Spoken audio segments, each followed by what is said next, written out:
Como decíamos hoy desde temprano en nuestro sitio, en nuestra página de Facebook, por fuera de hojarascas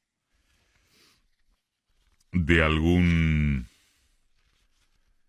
lo califiqué de otra manera, vamos a ponerle espectacularista, sobreactuado, que ejerce de ministro de Seguridad en la provincia de Buenos Aires, un payaso para gusto de uno, y de la presentación de un libro con hojas en blanco. Por fuera de esas hojarascas, decía, entendemos que lo que verdaderamente importa es muy otra cosa.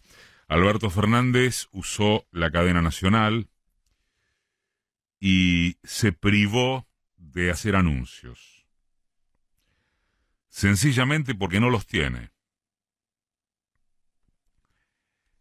El sentido de su discurso fue prevenir que se aproxima, casi en modo indefectible, otro desafío colectivo cuyas dimensiones no se precisan, pero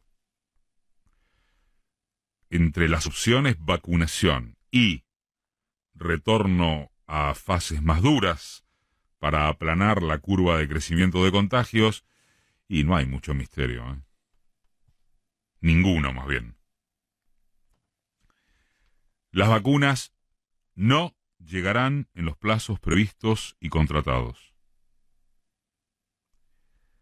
La cantidad de dosis tampoco alcanzaría para evitar el encastre con la temporada otoño-invierno y su segunda ola, agravando el problema.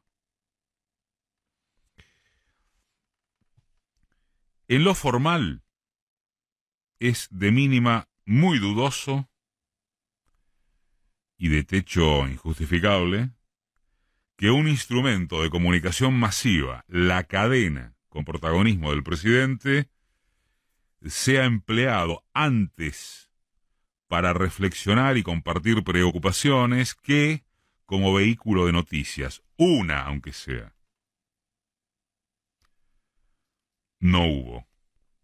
Al cabo del reconocimiento y diagnóstico sobre la situación local, regional, mundial, frente a la pandemia, ¿cómo es posible, por caso, que ni siquiera se anuncie el cierre de las fronteras?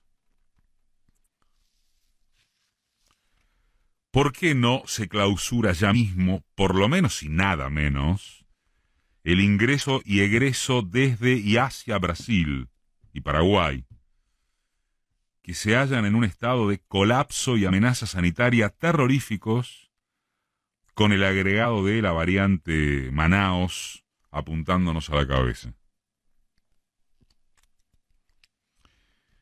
Personalidades prestigiosas de la comunidad científica nuestra, entre las que se cuentan especialistas que apoyan, asesoran a las autoridades nacionales, Alberto Kornblith, sin ir más lejos, acaban de advertirlo en una solicitada que no tuvo la repercusión mediática suficiente.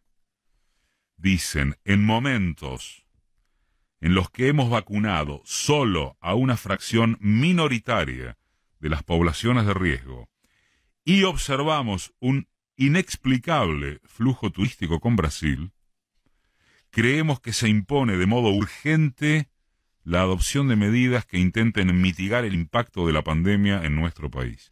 Más claro que eso, ¿qué espera el gobierno?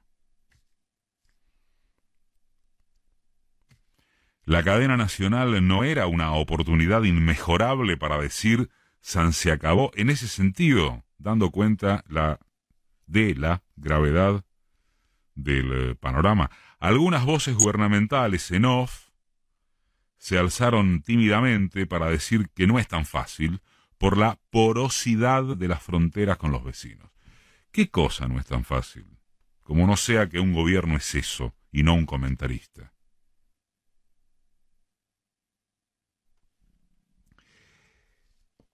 Pero en simultáneo con que una cadena para todo el país no es una instancia de terapia, Alberto Fernández habló con sinceridad, mirando firme a la cámara, dejando claro que con todos los errores habidos y por haber, incluyendo los excesos de optimismo, trabajan sin descanso sobre el tema, aunque con variables que no están en manos del gobierno. Y esto como conjetura personal, más algún dato de que se dispone, algunos datos. Su discurso fue una última apelación a cuidarse colectivamente antes de anunciarse lo que se viene. Para atrás, valga la obviedad, los errores no son subsanables, es decir, relajo, sensación extendida de que lo peor ya había pasado, comillas, libertinaje en las manifestaciones callejeras, etc.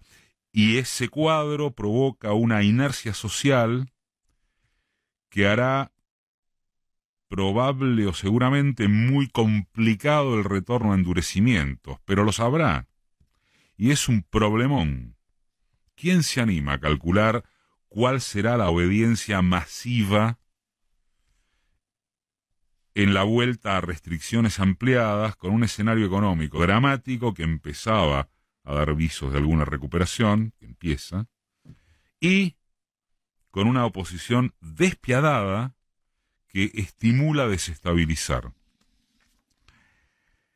En medio se escuchó la pelotudez inconmensurable de que el gobierno calculó la cadena para afectar el impacto del libro de Macri, como si a los propios simpatizantes de quien no vio un libro ni de lejos en toda su vida pudiera importarles lo que fue un fiasco disfrazado de trascendencia política por sus periodistas amigos, sin otro origen que el de si ella hace puchero, yo hago puchero, si ella hace ravioles, yo hago ravioles.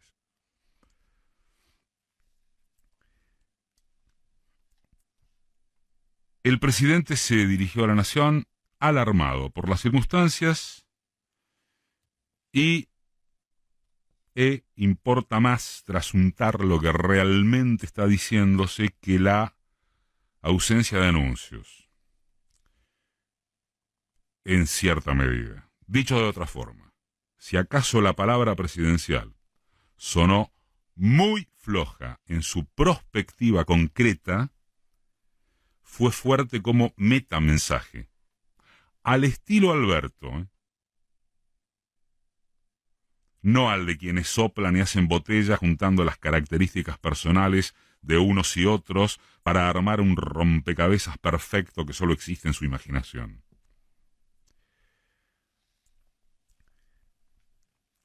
Dando por mayoritariamente aceptado que el gobierno aprovechó bien, muy bien, al inicio,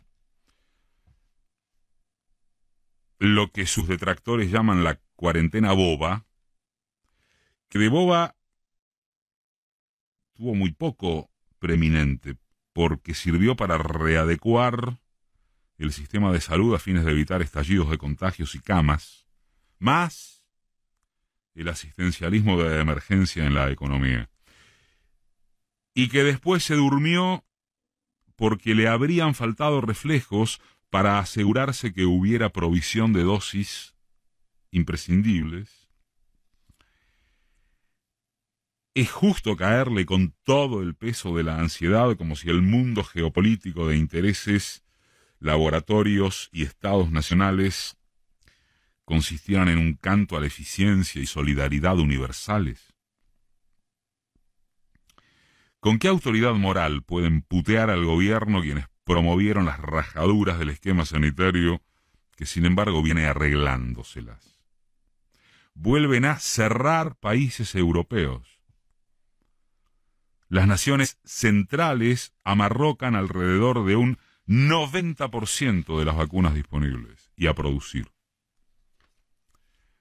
Los organismos internacionales advierten que no está aprendiéndose nada.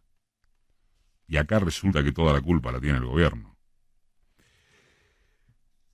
Los que descuidaron insistir con las prevenciones, los barderos del indignacionismo mediático contra la afectación de las libertades individuales, los que acá en Cava no pudieron organizar el primer día de vacunación para los mayores de 80, los que están resentidos contra la eficiencia, sí, de la gobernación bonaerense, porque el populismo termina siendo infinitamente más eficaz que ellos. ¿Con qué cara se las arreglan para cuestionar qué? Pero está bien. Todo eso es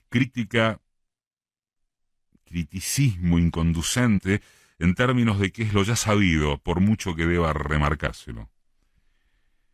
Y de lo que se trata, lo que se espera, lo exigible, es saber o anticipar la base procedimental de lo que se viene.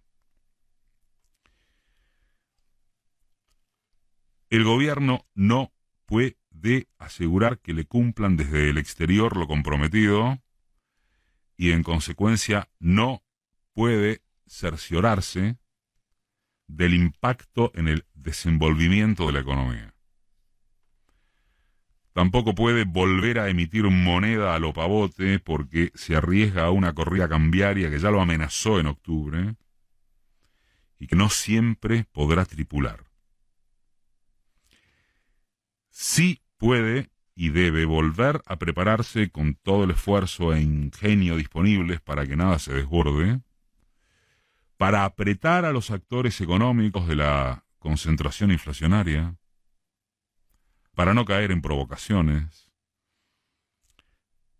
para, por favor, centralizar la comunicación, por favor, consciente de que la comunicación depende de firmeza política, no de la comunicación per se, y de convencer con narrativas esperanzadoras a la vez que hechos concretos. Y todo eso casi sin plata, claro. Ningún guapo quisiera estar en los zapatos de esta gente en este momento. Y nadie en su sano juicio debería creer que hay mejores para calzárselos.